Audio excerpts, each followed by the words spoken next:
বাংলাদেশ জুড়ে আগুন, একের পর এক বাজার, গার্মেন্টস, বিমানবন্দর, লঞ্চ টার্মিনাল, কোথাও যেন নিরাপত্তা নেই। এটা কি শুধুই দুর্ঘটনা, নাকি পরিকল্পিত রাষ্ট্রবিরোধী ষড়যন্ত্র?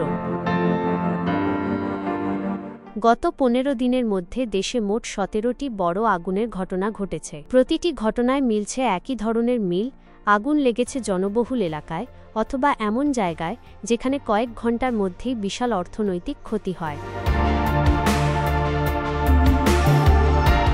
মানুষের প্রশ্ন এখন একটাই, আগুন লাগে কিভাবে, আর কেন বারবার একই ধরনের ভবনে?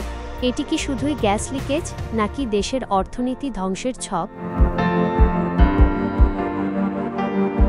কোটি কোটি টাকা দাবি তোলা হয়। রাষ্ট্রবিরোধী ষড়যন্ত্রকারী দল দেশকে অস্থিতিশীল করার পরিকল্পনা। আন্তর্জাতিক পর্যবেক্ষকরাও বলছেন, যেসব দেশে অর্থনৈতিক সংকট তৈরি করা হয় সেখানে প্রথম অস্ত্র হিসেবে ব্যবহার করা হয় আগুন। এটা সরাসরি অর্থনীতিতে আঘাত হানে,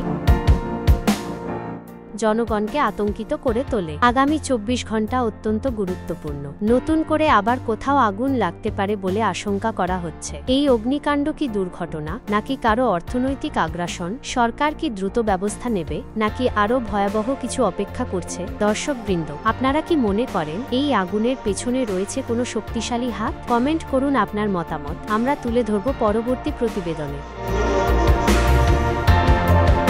নাসির মাহমুদ, অপু, শেরপুর এন্টারটেইনমেন্ট, ঢাকা।